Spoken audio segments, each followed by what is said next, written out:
7 ذی الحجہ 659 ہجری کو خلیفہ مستنصر باللہ اپنے ساتھ 60,000 مجاہدین کا لشکر لے کر قاہرہ سے نکلا۔ سلطان الملک الظاہر بیبرس اور ریاست کے اعلیٰ منصبدار اور امراء کا کثیر گروہ امیر المومنین کا ساتھ دینے کے لیے قاہرہ سے ساتھ ہو لیا۔ خلیفہ مستنصر باللہ کی خواہش تھی کہ وہ تیز رفتاری سے سفر کرتے ہوئے جلد از جلد بغداد پہنچ جائے، لہٰذا تمام راستے کم سے کم پڑاؤ ڈالے جائیں۔ قاہرہ سے نکل کر پہلا پڑاؤ غانا کے قریب ڈالا گیا جو کہ حلب سے متصل تھا۔ مجاہدین کا گروہ تمام راستے نعرہ تکبیر کی آوازیں بلند کرتا رہا۔ وہ اپنے خلیفہ کو اپنے درمیان پا کر روحانی تقویت محسوس کر رہے تھے۔ بڑے عرصے کے بعد یہ موقع آیا تھا کہ کسی جنگی مہم کی قیادت خود خلیفہ اسلام کر رہا تھا۔ پڑاؤ ڈالنے کے بعد مجاہدین کے ہمت و عزم میں جوش و ولولہ پیدا کرنے کے لیے خلیفہ مستنصر باللہ نے غانا میں ایک خطاب کیا جس میں جہاد کی فضیلت کو خصوصیت سے بیان کیا گیا۔ سلطان بیبرس نے امیر المومنین کے حکم کے باعث تمام وقت آداب خلافت کو ملحوظ نظر رکھتے ہوئے اپنی خاموشی برقرار رکھی۔ غانا میں مجاہدین کے قیام کی خبریں دور دور تک پھیل گئیں۔ ریاست حلب میں بھی اس جنگی مہم کے چرچے ہر خاص و عام کی زبان پر تھے۔ سلطان علاء الدین لولو تذبذب کا شکار تھا کہ کہیں خلیفہ مستنصر باللہ کا رخ اس کی ریاست کی جانب نہ مڑ جائے۔ حلب میں موجود خلیفہ الحاکم بامر اللہ کو جب اپنے عباسی بھائی کی غانا میں آمد کا معلوم ہوا تو اس نے علاء الدین لولو کو فوراً پیغام پہنچایا کہ وہ اسی وقت خلیفہ مستنصر باللہ سے ملاقات کرنا چاہتا ہے۔ علاء الدین لولو اپنے خلیفہ کی اس عجیب سی فرمائش پر بوکھلا گیا۔ اس نے توہن ہار کر رضامندی کا اظہار کرتے ہوئے علامہ ابن تیمیہ اور دیگر ریاستی عہدیداروں کے ساتھ خلیفہ الحاکم بامر اللہ کو غانا بھیجنے کا فیصلہ کیا۔ خلیفہ الحاکم بامر اللہ کو جلد ہی یہ معلوم ہو گیا کہ خلیفہ مستنصر باللہ غانا میں زیادہ دیر تک قیام کا ارادہ نہیں رکھتا، لہٰذا اس نے ایک تیز ترین قاصد کو اپنے آگے روانہ کیا تاکہ وہ اسے ملاقات کے لیے روک سکے۔ حلبی امراء کے ساتھ خلیفہ الحاکم بامر اللہ سفر کرتا ہوا غانا پہنچا۔ خلیفہ مستنصر باللہ کو اس کی آمد کی خبر مل چکی تھی۔ وہ خود اس کے استقبال کے لیے پڑاؤ سے باہر آیا۔ سلطان بیبرس اور دیگر مملوک امراء نے خلیفہ مستنصر باللہ کے ساتھ حلبی خلیفہ الحاکم بامر اللہ کا پرتپاک خیر مقدم کیا۔ دونوں عباسی بھائی ایک دوسرے کو دیکھ کر غمگین ہو گئے۔ پرزور مصافحہ کے ساتھ ان کے دلوں میں چھپا ہوا جذبات کا تلاطم آنکھوں میں چھلکنے لگا۔ خلیفہ مستنصر باللہ نے اپنے خاص خیمے میں حلبی خلیفہ الحاکم بامر اللہ کو برابر میں نشست دی۔ حال احوال کے بعد گفتگو کا سلسلہ آگے بڑھا۔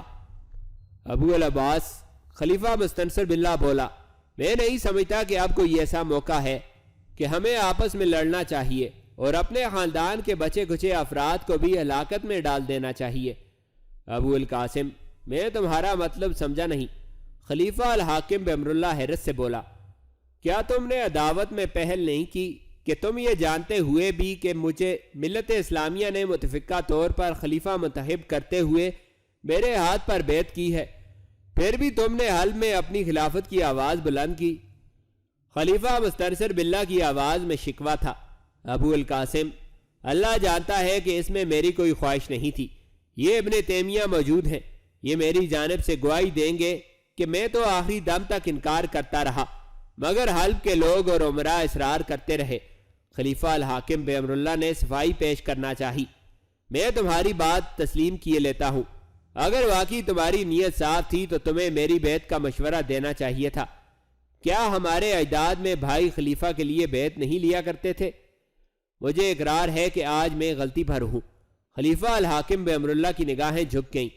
ہمارے محسن سلطان بیبرس کی اعلیٰ ظرفی دیکھو کہ اس نے تمہاری خلافت کی جانب ایک بار بھی نہ تو آنکھ اٹھائی اور نہ ہی ہم سے کبھی شکوہ کیا، حالانکہ وہ ایسا کر سکتا تھا، مگر اسے احیاء خلافت صرف اس لیے نہیں کرنا تھی کہ وہ خلافت کو اپنے گھر کی لونڈی بنا لے۔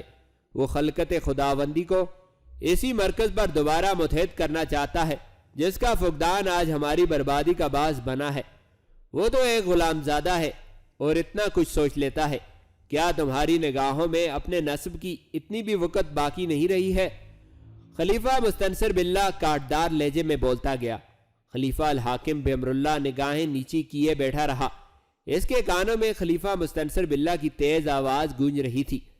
اگر تم سمجھتے ہو کہ خلافت پر تمہارا حق ہے تو میں ان سب لوگوں کے سامنے اپنی دستبرداری کا اعلان کرتا ہوں۔ تم یہ منصب سنبھال لو اور مجاہدین کے ساتھ جاؤ اور بغداد تاتاریوں سے واپس لے لو۔ یقین رکھو میں تمہارے ہر حکم کا تابع رہوں گا۔ امیر المومنین الحاکم بامر اللہ کی بڑھائی ہوئی آواز سنائی دی۔ میں آپ کے حق میں اپنی خلافت سے دستبردار ہوتا ہوں اور اپنے سب رفقا کو ہدایت کرتا ہوں کہ وہ نیک نیت سے آپ کی بیعت کر لیں۔ سچ جانیے کہ مجھے کبھی بھی خلافت کی حرص نہیں تھی اور نہ ہی میں نے آپ سے دعوت کا گمان کیا ہے۔ دوسرے لمحے الحاکم بامر اللہ نے اٹھ کر امیر المومنین مستنصر باللہ کا ہاتھ اپنے ہاتھوں میں لیتے ہوئے اپنی بیعت کی موت ثبت کر دی۔ حلبی امراء اپنے خلیفہ کی یکا یک دستبرداری پر ہکا بکا کھڑے رہ گئے۔ یہ سب اس قدر آنن فانن ہوا کہ انہیں سوچنے سمجھنے کی مہلت بھی نہ مل سکی۔ اپنے خلیفہ کی دستبرداری کے بعد ان کے پاس دوسری کوئی صورت نہ تھی کہ وہ آگے بڑھ کر خلیفہ مستنصر باللہ کی بیعت کریں۔ وہ بحالت مجبوری آگے بڑھے اور بیعت کرتے گئے۔ خلیفہ مستنصر باللہ نے ان امراء کو اپنی جانب سے تمام حلب سے بیعت حاصل کرنے کی ہدایت کی اور حلب کے منتظم علاء الدین لولو کے نام ایک مراسلہ بھی تحریر کر کے دیا، جس میں اپنی بیعت اور سلطان بیبرس کی سیادت کو تسلیم کرنے کا حکم تحریر تھا۔ تھوڑی دیر بعد الحاکم بامر اللہ کی خواہش پر امراء اور رفقا کو خیمے سے باہر بھیج دیا گیا۔ اب خیمے میں صرف خلیفہ مستنصر باللہ، سلطان بیبرس، امیر فخر الدین لقمان، امیر کلاؤن الفی اور الحاکم بامر اللہ رہ گئے تھے۔ امیر المومنین الحاکم بامر اللہ قدر توقف کے بعد بولا، خلوت کی ضرورت اس لیے پیش آئی کیونکہ جو بات میں اب کرنا چاہتا ہوں وہ صرف ہم لوگوں کے درمیان رہنا زیادہ بہتر ہے۔ ابو العباس کھل کر بات کرو، ہمیں تمہارے انداز سے کچھ خوف محسوس ہو رہا ہے۔ خلیفہ مستنصر باللہ پریشان سا ہو گیا۔ سلطان بیبرس پوری طرح چوکنا بیٹھا تھا کہ کہیں الحاکم بامر اللہ کوئی غلط حرکت نہ کر دے۔ امیر المومنین، بات یہ ہے کہ میں آپ کو خلوص نیت سے یہ مشورہ دینا چاہتا ہوں کہ آپ بغداد کی مہم کا ارادہ ترک کر دیں۔ الحاکم بامر اللہ نے دھیمے انداز میں کہا تو سب لوگ اپنی جگہ بیٹھے سناٹے میں آ گئے۔ خلیفہ مستنصر باللہ عجیب سی نگاہوں سے اسے دیکھ رہا تھا۔ اس کی مستفسرانہ نگاہیں بدستور اس کے چہرے کا طواف کر رہی تھی، جبکہ آنکھوں کی پتلیوں کا پھیلاؤ اس کی ناگواری کا احساس بھی دلا رہا تھا۔ الحاکم بامر اللہ نے سب کے چہروں پر اچنتی نظر ڈالی اور اپنی بات کو آگے بڑھایا۔ امیر المومنین، بغداد کی واپسی کے بارے میں تو میں کچھ نہیں کہہ سکتا کہ وہ کس کے ہاتھوں تاتاریوں کے خونخوار پنجوں سے نجات پائے گا، مگر یہ بات یقینی ہے کہ کوئی بھی عباسی شخص اسے واپس حاصل نہیں کر سکتا، خواہ وہ آپ ہوں یا کوئی اور۔ تم یہ بات اتنے وثوق سے کیسے کہہ سکتے ہو؟ خلیفہ مستنصر باللہ لرزتی ہوئی آواز میں بولا، آپ بخوبی جانتے ہیں کہ نبی کریم صلی اللہ علیہ وآلہ وسلم نے بشارت فرمائی تھی کہ آل عباس کی حکومت کا خاتمہ چپٹے چہرے والے گروہ کے ہاتھوں ہوگا، جن کی آنکھیں چھوٹی چھوٹی اور قریب قریب ہوں گی، ان کے جوتے بالوں کے ہوں گے اور جسم کھالوں اور چمڑوں سے لپٹے ہوں گے۔ کیا تاتاری درندگی اور شباہت میں اس بشارت کے مصداق نہیں؟ یہ سب تو سچ ہے، مگر تم یہ کیسے کہہ سکتے ہو کہ آل عباس کو تاتاریوں پر فتح حاصل نہیں ہو سکتی؟ خلیفہ مستنصر باللہ معترض انداز میں بولا، امیر المومنین، میں نے یہ نہیں کہا کہ تاتاریوں کو مغلوب نہیں کیا جا سکتا، بلکہ میری بات کو سمجھنے کی کوشش کریں کہ نبی کریم صلی اللہ علیہ وآلہ وسلم نے ہماری حکومت کا خاتمہ ان کے ہاتھوں بیان فرمایا ہے، ہمارے ہاتھوں ان کے خاتمے کی نوید نہیں سنائی۔ اس سے صاف مراد ہے کہ ان کی آمد کے بعد ہماری حکومت کا باب بند ہو جائے گا۔ آپ کے مشاہدے میں آ چکا ہے کہ عین جالوت کے مارکے میں سلطان بیبرس کے ہاتھوں تاتاریوں کو شکست ہو گئی، مگر بغداد کی خلافت اور محافظ ان سے مقابلہ کرنے میں عاجز رہے۔ تمہارا فلسفہ و منطق ہماری سمجھ سے باہر ہے۔ دوسرا، ہم صرف اپنے اللہ پر یقین رکھتے ہیں، وسوسوں اور تعویلوں کے شگون ہماری راہ نہیں روک سکتے۔ ہم اپنا ارادہ نہیں بدلیں گے اور یہ لشکر اپنے مقام تک ضرور پہنچے گا۔ خلیفہ مستنصر باللہ کے چہرے پر جوش و ولولہ پھیلتا ہوا دکھائی دیا۔ سلطان بیبرس نے ایک بار پھر نرم انداز میں الحاکم بے امراللہ کی بات پر غور کرنے کا مشورہ دیا اور مارکے کی کمان کو امیر کلاؤن الفی کو سونپنے کی سفارش کی، مگر خلیفہ مستنصر باللہ کا جواباً رویہ اس قدر تیز اور غضبناک تھا کہ اس نے مزید گفتگو مناسب نہیں سمجھی۔ الحاکم بے امراللہ خلیفہ مستنصر باللہ سے ملاقات کے بعد غانا میں ہی ٹھہر گیا، کیونکہ وہ اب واپس حلب نہیں جا سکتا تھا۔ علاء الدین لولو اس کی دستبرداری پر سخت رد عمل ظاہر کر سکتا تھا، جبکہ خلیفہ مستنصر باللہ نے اگلے دن اپنے لشکر کو کوچ کرنے کا حکم دیا۔ لشکر اپنے خلیفہ کا حکم پاتے ہی نہایت تیز رفتاری سے دمشق کی جانب بڑھنے لگا۔ برکائی خان کے پاس بروقت یہ اطلاع پہنچ گئی کہ ہلاکو خان اردو زریں کے بجائے واقعی بلاد شام کی طرف روانہ ہو چکا ہے۔ وہ سرحدی علاقوں میں موجود اس کی آمد کا انتظار کر رہا تھا۔ یہ بے حد نازک مرحلہ تھا کہ ہلاکو خان بڑی صفائی سے پہلو بچا کر اپنا مقصد حل کر چکا تھا۔ برکائی خان کے لیے کڑا امتحان تھا کہ وہ سلطان بیبرس سے کیے گئے قول و قرار کو کس طرح نبھاتا۔ اس کی ہر ممکن کوشش یہی تھی کہ وہ کسی بھی طریقے سے ہلاکو خان کو اسلامی مقبوضات کی جانب بڑھنے سے روک لے۔ وادی قفقاز کی جانب سے روانگی اختیار کرنا ہلاکو خان کی شاطرانہ چال تھی، جس کی ہولناکی برکائی خان کو بھی معلوم تھی۔ اس نے گہرے غور و خوض کے بعد یہ فیصلہ کیا کہ اسے وقت ضائع کیے بغیر قفقاز کی جانب بڑھنا چاہیے۔ اب یہی راستہ باقی بچا تھا کہ قفقاز کی وادی کو ہی میدان جنگ بنا لیا جائے۔ برکائی خان نے اپنے تجربہ کار سالاروں سے مشورہ کیا تو انہوں نے اس مہم کو سراسر خودکشی قرار دیا، مگر برکائی خان نے ان کے خدشے کی قطعاً کوئی پرواہ نہیں کی۔ اس نے اس مشکل مارکے پر محض اتنا ہی تبصرہ کیا کہ کیا خیام زریں سپاہی اتنے کمزور اور بزدل ہو چکے ہیں کہ انہیں مہمات میں آسان اور مشکل کا فرق دکھائی دینے لگا ہے۔ مہمات مشکل ہی ہوتی ہیں اور مشکل مارکے کا سامنا کرنا ہی مردانگی ہے۔ برکائی خان کی اس گہری طنز نے خیام زنی منگولوں کے دل و دماغ میں بجلیاں بھر دی تھیں۔ وہ ایلخانی منگولوں کے مقابلے میں مرنے مارنے پر تل گئے۔ برکائی خان نے تیز ترین قاصد سمرقند کی جانب روانہ کیا تاکہ وہ فدائیوں کو باخبر کر سکے کہ مارکے کا وقت آن پہنچا ہے۔ اس مراسلے میں اس نے جنگی حکمت عملی کی مکمل تفصیل درج کی۔ اسے یقین تھا کہ وہاں متی الدین موجود ہے، جو کہ انہیں مزید آسان پھیرائے میں سمجھا سکتا ہے۔ پھر کچھ غور کرنے کے بعد اس نے 2 جنگجو سپاہیوں کا دستہ فناجو خان کی قیادت میں سمرقند کے راستے قبرستان روانہ کر دیا تاکہ وہ قبرستان پہنچ کر فدائی سپاہیوں کے ساتھ مل کر سامنے کی جانب سے ہلاکو خان کو پریشان کر سکیں۔ برکائی خان نے ان امور سے فارغ ہوتے ہی تمام لشکر کو ساتھ لیا اور وادی قفقاز کی جانب راہ لی۔ اس کی رفتار بہت تیز تھی۔ اس نے راستے میں کسی بھی مقام پر قیام نہیں کیا۔ وہ اپنی جوشیلی طبیعت کی وجہ سے ہر کام کو نہایت تیز رفتاری سے مکمل کیا کرتا تھا۔ ویسے بھی اس کے پاس وقت بہت کم تھا۔ اگر ہلاکو خان وادی قفقاز عبور کر جاتا تو اسے پکڑنا خاصا دشوار ثابت ہو سکتا تھا۔ برکائی خان کی یہ کوشش تھی کہ وہ کسی نہ کسی طرح ہلاکو خان سے پہلے ہی وادی قفقاز پہنچ جائے اور وہاں اپنے مورچے سنبھال کر بیٹھ جائے۔ یہ ایک مشکل ترین امر تھا جس کا پایہ تکمیل تک پہنچ جانا بے حد دشوار تھا۔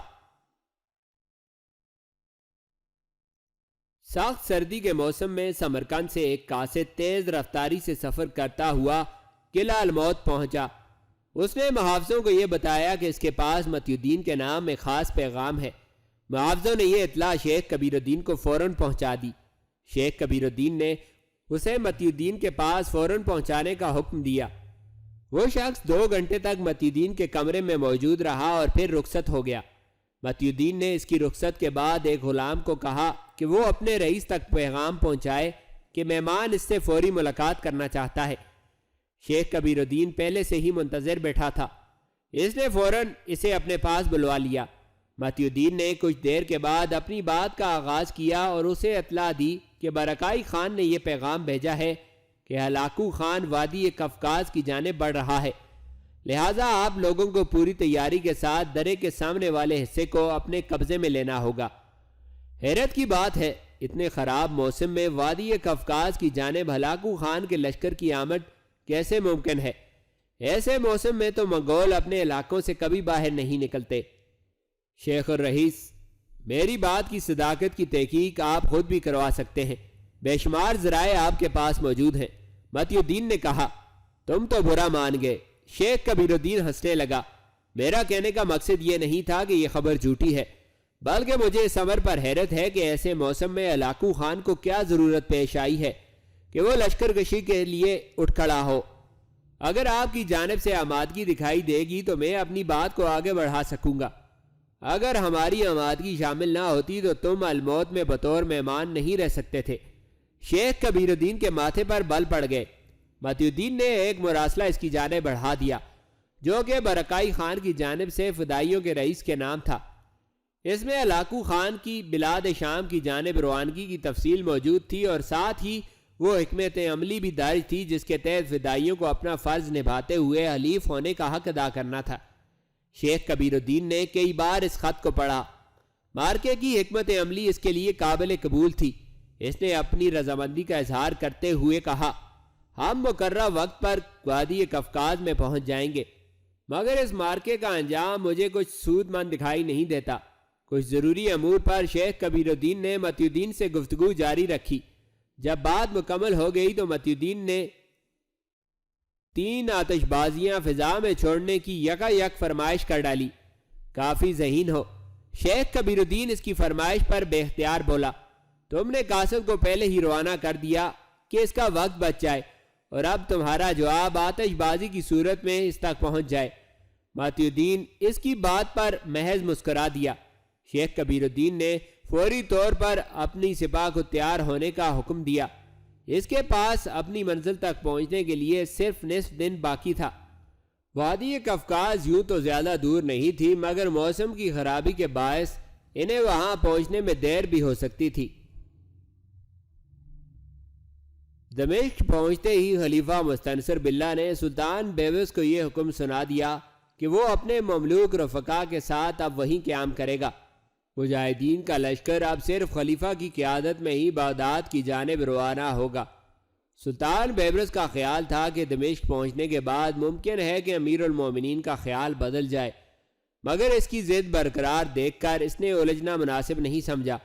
اس نے امیر المومنین کا ہاتھ اپنے ہاتھوں میں تھام کر اس بات کا اقرار کیا کہ وہ اس مارکے میں بالکل شمولیت نہیں کرے گا، البتہ جب اسے امیر المومنین خود طلب کریں گے تو وہ فوراً حاضر ہو جائے گا۔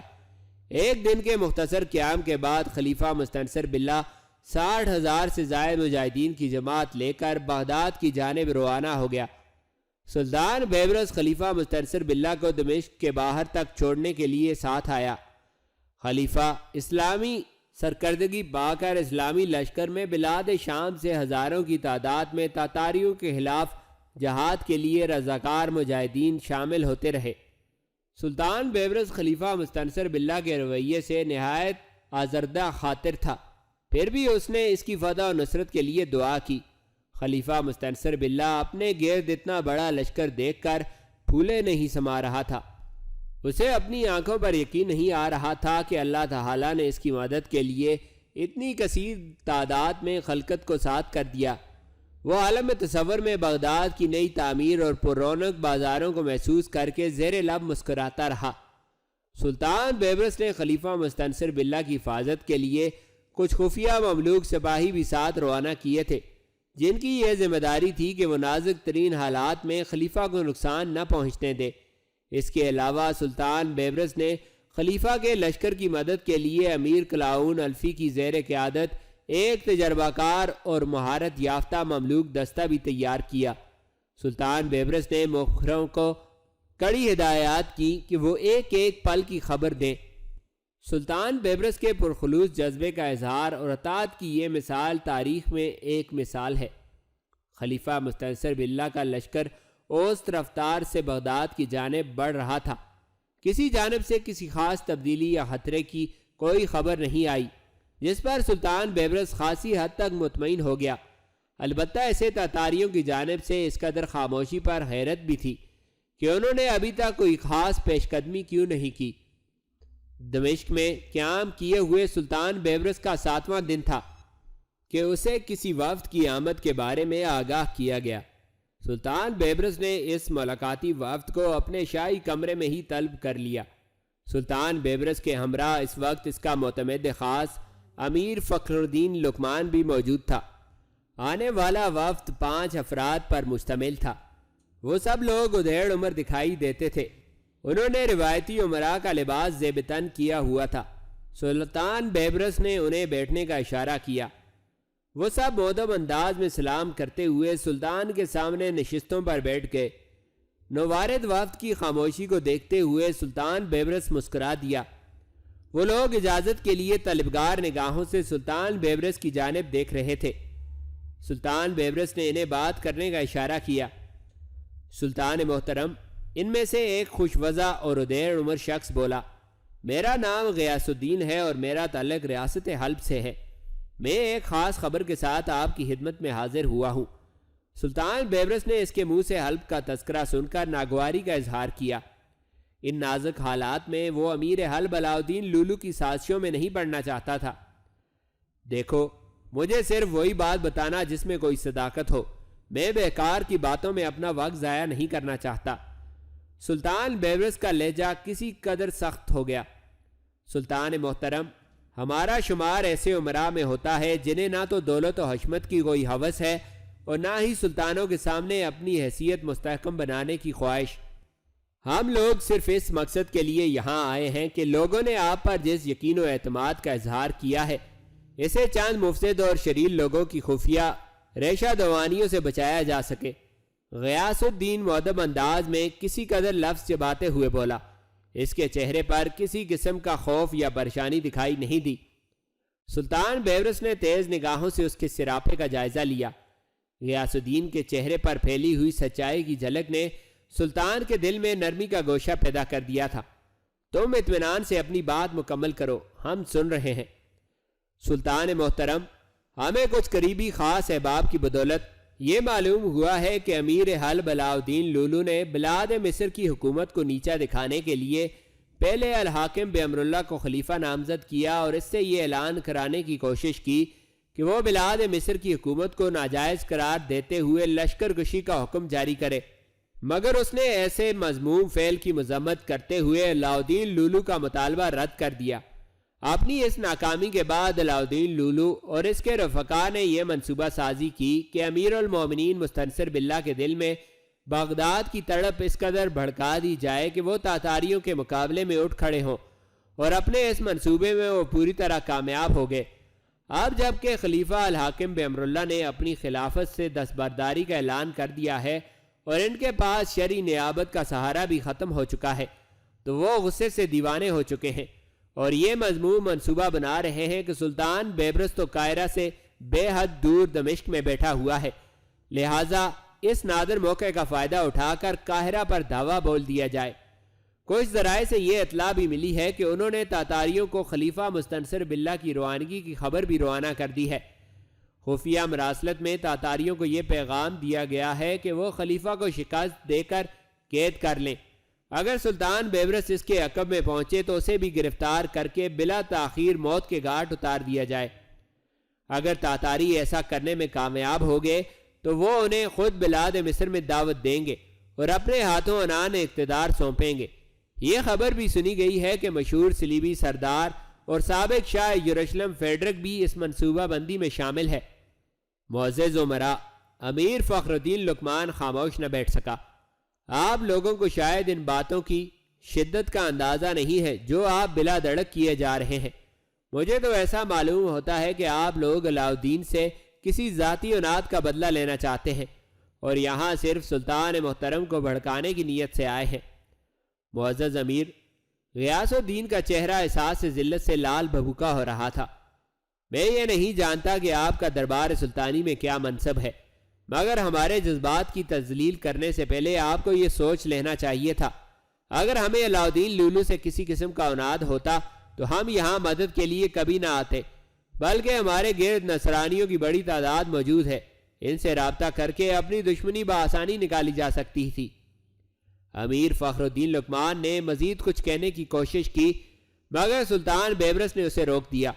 وہ غیاث الدین کے چہرے کے اتار چڑھاؤ پرکھ چکا تھا۔ یہ تو نہایت بچگانہ بات ہے، کیا علاؤدین کو یہ معلوم نہیں کہ قاہرہ میں پوری مملوک فوج موجود ہے جسے اپنی سرزمین کی حفاظت کرنے کا فن بخوبی آتا ہے؟ تم لوگ بے فکر رہو، اگر وہ کسی ایسی نادانی کا سوچے گا تو یہ سراسر خودکشی کے مترادف ہوگا، اور رہا امیر المومنین کا معاملہ تو اس میں اللہ تعالی ہمارے ساتھ ہے۔ انشاءاللہ جلد ہی تاتاریوں کی غلامی کا توغ مسلمانوں کی گدروں سے اتر جائے گا۔ سلطان بیبرس ہنس کر بولا، سلطان محترم، ہم آپ کو جو ہو چکا ہے اس کی خبر نہیں دینے آئے ہیں، بلکہ جو کچھ ہونے والا ہے اس سے خبردار کرنا چاہتے ہیں۔ شاید آپ کو معلوم نہیں کہ علاؤدین لولو کی قاہرہ کی جانب پیش قدمی کی حوصلہ افزائی کے پیچھے قاہرہ کے کچھ سرکردہ لوگوں کا بھی ہاتھ ہے۔ ہمیں صرف ایک نام معلوم ہوا ہے جس کے بارے میں کہا گیا ہے کہ اس کی حیثیت قاہرہ میں بے حد مستحکم ہے اور مملوک افواج اس کی مٹھی میں ہے۔ غیاث الدین کسی قدر التجائیہ لہجے میں بولا، تم ہمیں نام بتاؤ تاکہ ہم اپنی بے خبری کا اندازہ ہو سکے۔ امیر فخر الدین لقمان نے کہا، اس شخص کا نام فارس الدین اکتائی سنا گیا ہے۔ غیاث الدین مختصراً بولا۔ امیر فخر الدین لقمان نام سنتے ہی سکتے کے عالم میں ڈوبتا چلا گیا، جبکہ سلطان بیبرس کا چہرہ متغیر سا ہو گیا۔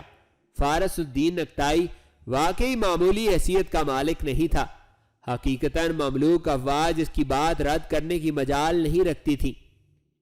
سلطان بیبرس کو اپنی سماعت پر یقین نہیں آ رہا تھا کہ کیا واقعی فارس الدین اکتائی کا نام ہی کچھ دیر پہلے کمرے میں گونجا تھا۔ کئی لمحوں تک کمرے میں سکوت طاری رہا۔ امیر غیاث الدین، تم نے سلطنت بلاد مصر کی اہم شخصیت کا نام منہ سے نکالا ہے جس کے بارے میں ہم پورے وثوق سے کہہ سکتے ہیں کہ وہ ایسا پس سوچنا بھی گناہ سمجھتا ہے۔ کیا تمہیں مکمل یقین ہے کہ جو تم کہہ رہے ہو وہ سچ ہے؟ سلطان بیبرس دھیمی آواز میں درست لہجے میں بولا، سلطان محترم، ہمیں آپ کے سامنے جھوٹ بولنے کی کوئی ضرورت نہیں ہے۔ آپ خود اس معاملے کی تحقیق کرائیں، نتیجہ خود بخود سامنے آ جائے گا۔ غیاث الدین مستحکم لہجے میں بولا، ٹھیک ہے، تم لوگ واپس حلب جاؤ، میں جلد ہی اس معاملے کو دیکھ لوں گا۔ اگر تم لوگ جھوٹے ثابت ہوئے تو یاد رکھنا کہ میرے غضب سے پناہ نہیں حاصل کر پاؤ گے۔ سلطان بیبرس نے انہیں متنبہ کرتے ہوئے رخصت کر دیا۔ ان کے جاتے ہی امیر فخر الدین لقمان نے کچھ کہنا چاہا، مگر سلطان بیبرس نے خلوت کا حکم دے دیا۔ وہ فارس الدین اکتائی کے بارے میں مزید خدشات کا شکار نہیں ہونا چاہتا تھا۔ وہ تنہائی میں حلبی وفد کی باتوں پر غور کرنا چاہتا تھا، کیونکہ وہ جو کچھ کہہ رہے تھے وہ بڑا حساس معاملہ تھا۔ امیر غیاث الدین کا لہجہ صاف بتا رہا تھا کہ وہ دروغ گوئی سے کام نہیں لے رہا۔ یہ معلومات اس تک کسی حالت میں پہنچی تھی جیسا اس نے بیان کیا۔ بہر کیف سلطان بیبرس پر یہ سچائی کھل چکی تھی کہ علاؤدین لولو کی حریص نگاہیں قاہرہ کی جانب مرتکز ہیں، اور وہ جان بوجھ کر ایسے حالات پیدا کرنا چاہتا ہے کہ سلطان بیبرس کے ہاتھوں مملوک عمرہ مارے جائیں اور قاہرہ میں خانہ جنگی کی سی نوبت پیدا ہو جائے۔ علاؤدین کی دن بدن بڑھتی ہوئی ریشہ دوانیوں کے پیش نظر وہ نہایت سنجیدگی سے غور و خوض کرنے لگا کہ اب علاؤدین لولو کی حکومت کا وجود ختم کر دینا ضروری ہو گیا ہے۔